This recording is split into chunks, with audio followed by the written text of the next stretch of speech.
예, 안녕하십니까. 이승만 TV의 청년을 위한 역사 힐링 두 번째 강의입니다. 오늘의 주제는 여러분은 인간 본성에 관해서도 시대착오의 교육을 받았다는 것입니다. 제목이 좀 강합니다만은 시대착오의 교육을 받았다. 그 문제에 대해서 한번 생각해 보도록 하겠습니다. 제가 지난 시간에 우리 한국인들은 민족주의의 교육을 받았다 그러면서 제 손녀 이야기를 했습니다. 유치원에 갔더니 벌써 일본을 우리의 원수로 가리킨다. 이런 식으로 어린아이들에게 기성세대가 물리는 가치관, 그것을 가지고 문화라 그럽니다. 문화. 의식하든 의식하지 않든 부모 세대의 말과 행동을 통해서 자식 세대에게 물려지는 행동의 원리를 갖고 문화라고 하는데, 저는 이 시대착오의 교육을 받았다 했을 때 그 책임을 학교에만 있다고 생각하지 않고요, 우리 부모 세대들, 저를 포함한 우리 한국인들의 그 기성세대의 그 문화적 가치의 그 역사로부터 제가 제 아버지나 할아버지도 물려받던 어떤 그 가치관에 있어서의 그 문제가 있다고 생각합니다. 이 보여드리는 이 표는요, 월드 밸류 서베이를 해서 미국의 미시간 대학이 5년마다 하는 세계 70여 개 국가의 그 가치관에 관한 조사입니다. 상당히 방대한 어떤 그 데이터베이스인데요. 이 데이터베이스를 통해서 세계 각 나라와 지역의 어떤 문화적 특성을 비교적으로 알 수가 있습니다. 1980년부터 매 5년간 지금부터 7차례나 걸쳐서 시행되어 왔는데요. 조사가 반복될 때마다 한국의 특질이 일관되게 뚜렷하게 나타나고 있습니다. 부모들이 자식에 대해서 무엇을 교육하고 있는가 하는 그 가치관을 보면요, 부모의 자식 교육 가치 2010년에 자식들에게 교육한 적이 있는가? 독립, 열심, 책임, 상상, 관용, 전략, 목적, 신앙, 이타심, 복종, 자기 표현에 있어서 부모가 자식에게 그런 교육을 한 적이 있다고 긍정적으로 대답한 비율이 요 세 번째 이 사우스 코리아의 그 항입니다. 독립적이어야 한다, 열심히 일해라, 책임감을 가져라, 뭐 이런. 근데 제일 밑에가 에버리지입니다. 에버리지와 비교할 때 한국의 두드러진 특징은 열심히 일해라 겁니다. 뭔가 열심히 해라, 놀지 말고 열심히 일해라. 그게 두드러집니다. 그게 64%인데 에버리지는 50입니다. 책임감을 가지라도 강합니다. 책임감을 가져라, 한 몫의 인생으로서 책임있게 살아라, 87%. 근데 지금 제시된 한 20개 국가의 평균은 74%고요. 상상은 한국의 부모들이 거의 가르치지 않습니다. 한국의 부모들 스스로가 상상력이 없고, 따라서 자식들한테 물려줄 어떤 그 상상의 세계가 부족하죠. 14%인데 세계 평균은 26%입니다. 관용은 부모가 자식한테 40%가 교육을 했는데 세계 평균은 70%입니다. 타인에 대해서 관용하라, 타인의 잘못을 이해하고 용서하고 타인의 입장에서 생각해서 인간관계의 질서를 평화롭게 가져야 된다 하는 그 관용은 세계에서 가장 낮은 수준입니다. 낮은 수준이다. 70% 평균의 40%. 절약하라는 가장 높습니다. 65%가 절약해라. 세계 평균은 44%입니다. 목적도 강합니다. 목적을 분명히 해라. 54%, 세계 평균은 40%. 신앙은 25% 비슷합니다. 이타심은 한국의 부모들이 가르치는 프로테지가 10%인데 세계 평균은 30%입니다. 한국의 부모는 알고 모르게 이타적이 되어서는 안 된다고 교육하고 있는 것과 마찬가지입니다. 복종, 권위에 대해서 복종하라가 8%인데 세계 평균은 20%입니다. 한국의 부모들은 자녀들에게 그들이 복종해야 될 권위에 대해서 이야기하고 있지 않습니다. 자기 표현은 세계에서 가장 강한 나라 중에 하나, 셀프 익스프레션에서 한국의 부모는 자식들에게 기죽지 말고 자기 표현해라. 49%인데 세계 평균은 29%입니다. 이 종합해보면요, 한국의 부모들은 어릴 때부터 애들한테 자기 애들을 열심히 일해라, 목적을 세워라, 책임감 있게 행동해라, 따라서 놀지 말고 일하고 절약해라, 그리고 자기 표현이 절대 기죽지 말고 당당하게 이야기를 해라, 남에게 꿀리지 마라, 그렇게 이야기합니다. 그러면서 남을 관종해라, 이타적으로 행동해라, 권위에 복종해라, 그런 것을 대단히 약합니다. 그러니까 애들을 대단히 전투적인 자기 성취의 인간들로 만들고, 그리고 애들이, 자기 아이들이 동료와 더불어 어떻게 한 사회를 꾸려갈 것인가에 대한 그 질서에 대해서는 상대적으로 가치관이 희박하다, 이렇게 볼 수 있습니다. 그래서 어릴 때부터 애들이 대단히 강한 부모의 그 이러한 자기 성취, 개인주의적 성취에 그 압박되어서 정신건강에 행복하지 않습니다. 행복하고 건강한가라는 질문에 대해서 약 한 2,000명의 그 조사 대상 샘플링이 한 2,000명 규모인데, 2,000명 중에 사우스 코리아의 한국인들이 나는 행복한 사람입니다 라고 대답한 게 15%밖에 안 돼요. 세계 평균은 34%입니다. 한국은 전반적으로 강한 스트레스 속에서 불행하게 살고 있어요. 건강한가 물으면 건강하지 않다고 대답한 프로테이지가 또 세계에 비해서 낮습니다. 그래서 한국인들은 열심히 일하고 자기 성취하는 그 스트레스 속에서, 어릴 때부터 부모에게 주입받은 그 스트레스 속에서 대단히 불행, 정신적 스트레스가 강한 가운데 행복하다고 느끼는 그 정도가 국제적으로 아주 낮은 수준에 있습니다. 어떠한 단체에 가입해 있는가라는 것을 그 조사를 했는데요. 이걸 보면은 노동조합, 정당, 전문직 협회, 인권자선단체, 자조, 상호부조단체에 대한 한국인의 가입률은 세계 평균의 절반에 못 미칩니다. 노동조합은 6.7%예요. 세계 평균은 15%인데, 정당은 5.5%입니다. 세계 평균은 12%예요. 미국인은 43%예요. 미국인은 43%가 공화당이든 민주당이든 가입해 있습니다. 그래서 그 헌금을 하죠. 그 중에 열성당원이 한 15% 정도 됩니다. 우리 한국은 정당 가입률이 5.5%밖에 안 되는데 열성당원은 1%가 못 돼요. 대단히 한국인들의 정치 행위는 어떤 의미에서는 무임승차입니다. 무임승차 하는데도 알다시피 한번 무슨 계기가 생기면 세계적으로 그 군중들이 모이죠. 촛불 집회에서 보듯이 말이죠. 대단히 특이한 정치 행태를 갖는 나라인데, 어쨌든 정당의 가입률이 이렇게 낮고, 그 다음에는 인권자선단체 가입률도 낮습니다. 인권자선단체 가입률이 9.8%인데 세계 평균은 17%. 이 세계 평균은 선진국뿐만 아니라 뭐 타일랜드, 말레이시아 이와 같은 다른 멕시코, 터키와 같은 후진국도 있습니다. 후진국으로 갈수록 이제 터키는 인권단체 가입률이 2.4%밖에 안 돼요. 뭐 한국보다 더 후진적입니다만. 자조, 상호부조 단체의 가입률도 적고, 그 대신에 기타 단체의 가입률은 높습니다. 이 20%인데요. 세계 평균은 10%예요. 이 기타 단체가 뭐냐 하면 다 개입니다. 개. 뭐 동창회 또는 지역 호남 출신이면은 호남 향후회, 뭐 경북 출신이면 경북 향후회, 그런 거 있잖아요. 그래서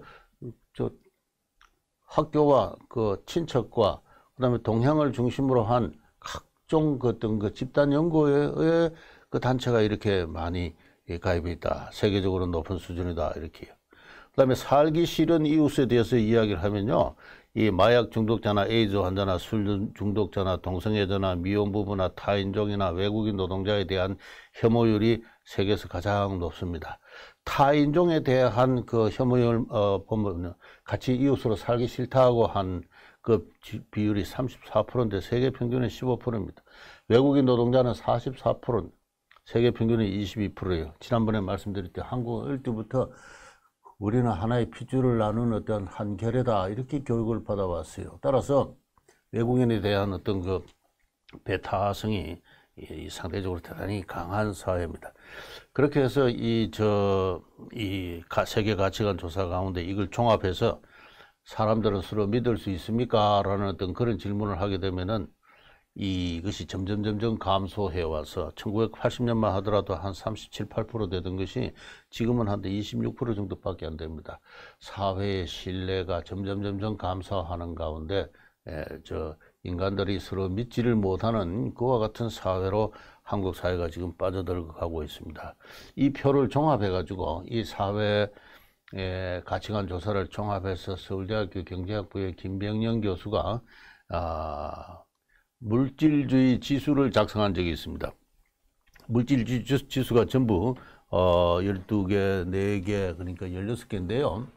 이 16개를 크게 두 분류로 나눠가지고 하나를 종축으로 세우고 하나를 횡축으로 세워가지고 세계 주요 국가들의 짐을 찍은 겁니다. 3%를 나타낸 건데 한국만이 거의 예외적으로 물질주의가 압도적으로 강한 사회입니다. 압도적으로 강한 사회. 스웨덴이나 노르웨이나 스위스 같은 이런 나라들은 굉장히 물질주의에 대한 어떤 극복, 상대적으로 정신주의가 강한 나라라고 한다면은 이 스웨덴, 노르웨이, 스위스의 대척에 있어서 하나의 아웃라이어를 형성하면서 강한 물질주의적 집착을 보이고 있는 게 한국 사회예요. 한국 사회입니다. 여러분, 얼마 전에 기억을 하실지 모르겠습니다만은 부자 되세요라는 그런 인사말이 있었죠. 아니, 서로 만나서 인사하면서 부자 되세요 하래 그래요. 얼마나 천박한 물질주의 문화입니까? 물질주의 문화입니다. 심지어는 뭐 통일을 하면서도 통일은 대박이다. 지난 정부에서 그런 이야기를 했어요. 이 물질주의적 천박함이 그 한 나라의 국책에까지도 그런 식으로 반영이 되어 있습니다. 이 물질주의 문화, 부모가 자식 세대에게 불리는 물질주의 속에서 열심히 일해라, 책임감을 가지라, 절약해라, 놀지 마라, 장래의 포부를 분명히 세워라, 목적을 향해서 일로 매진해라. 그러면서 주변은 돌아보지 마라. 상상하지 마라. 상상할 거 없다. 이타적으로 행동하지 마라. 남을 관용하지 마라. 뭐 그렇게 의식적으로 교육은 하지는 않습니다만 그런 식의 어떤 행동 원리를 부모들이 자식 세대들한테 물려주고 있어요. 물려주고 있는 밥상머리에서 침대머리에서 그런 행동 원리를 물려주고 있는 가운데 한국은 고도의 정신적인 긴장 속에서 살고 있습니다. 그래서 행복의 지수를 돈에 많고 적음으로 척도하는 경향이 강해서 부자 되세요, 행복하세요, 그렇게 인사를 하는 겁니다. 세계에서 가장 행복한 사람이 누군가라고 여론조사를 한 적이 있어요. 그때 대부분의 한국 사람들이 빌 게이츠라고 그랬어요. 근데 브라질이나 말레이시아 사람들한테 누가 가장 행복한가 물으면 내다 그래요. 내가 인생의 세상에서 가장 행복한 사람. 한국 사람들에게 가장 행복한 사람은 빌 게이츠예요. 빌 게이츠. 이런 식의 물질주의적 문화, 사회적 행동 원리, 이건 어제 오늘 이야기가 아닙니다. 저는 그것이 조선시대 때부터 그래 왔다고 생각을 하고요. 그런 것에 대해서 이제 앞으로 차츰차츰 더 이야기를 하겠습니다만은, 문제는 학교 교육은 이 부모와 자식 간의 이 세대 간을 통해서 물리는 한국인들의 이 집단적인 행동 원리를 교정할 책임을 갖고 있습니다. 교정할 책임을 갖고 있어가지고, 그러니까 교육학자들, 교육을 책임진 교육학자들은, 뭔가 이 한국 사회를 선진화시키기 위해서 세계 보편의 선진적인 가치를 학교 교육을 통해서 학생들에게 주입할 필요가 있죠. 그리고 부모들과의 그 커뮤니케이션을 통해 가지고 뭔가 부모 세대들에게까지도 영향을 주면서 어떤 바람직한 어떤 가치관과 문화를 성숙시킬 그런 책임을 지고 있는 게 학교 교육입니다. 그런 의미에서 학교 교육을 책임진 교사라든가 그 교사를 양성해내는 한국의 교육계는 정말로 막중한 책임을 지고 있어요. 제가 자주 한국의 역사학을 비판합니다만은 시간이 없어서 그런 이야기를 못했을 뿐이지 역사학보다도 더 문제가 많고 폐쇄적인 어떤 정신주의적 그 폐쇄적인 어떤 정신 문화를 향유하고 온갖 기득권을 누리고 있는 게 한국의 교육학계예요. 교육학계는 완전히 정치적 무풍지대로서 어떤 기득권을 향유하고 있는 집단들이라고 생각하는데요. 그 교육학계가 생산하고 있는 초중고등학교 교과서들을 보면은 기존에 제가 부모들이 자식들에게 물려주고 있는 그 교육 가치가 그대로 나와 있습니다. 초등학교 1학년부터 고등학교 3학년 12년간의 어떤 초중등 교육 과정에 있어서 어떠한 가치들이 교육되고 있는가를 제가 한번 조사를 한 적이 있습니다. 교육학자가 아니지만은 뭐 관심이 있어서 제가 교과서를 다 모아서 한번 제 나름대로 비교육자가 아닌 사람이 상식에 입각해서 이렇게 보면은 학생들에게 성실해라, 정직해라, 자주해라, 절제해라, 책임해라, 노력, 계획, 반성, 실천, 협동, 봉사, 배려, 창의, 끼, 준법, 효도, 우정, 화해, 사랑, 자비, 용서, 평화, 비폭력. 좋은 말은 다 나열하고 있습니다. 초등학교 1학년 때부터 고등학교 3학년까지 쭉 뭘 교육하고 있는 거 보면은 이와 같은 그 인성교육, 창의와 개성을 지닌 어떤 그러한 어떤 인성을 함양한다는 게 현행 교육의 목적입니다. 그런데 이 봉사, 배려, 창의, 끼, 준법, 효도, 우정, 화해, 사랑, 자비, 평화, 비폭력 다 좋습니다. 좋은데 개인이 빠져 있어요. 근대적 개인이 빠져 있습니다. 근대적. 너는 누구냐 물을 때 나는 자유롭고 독립적인 개인입니다라고 하는 그 개인이 빠져 있어요. 그리고 그 개인의 자발적인 결사와 계약체로서 사회가 빠져 있어요. 빠져 있습니다. 그리고 곧바로 국가, 민족에 대해서 이야기를 합니다. 이 교육이 그런 식으로 어린애들한테 무슨 어릴 때부터 고차적인 뭐 철학을 가르치라, 뭐 사회학을 가르치라, 뭐 그런 이야기는 아닙니다.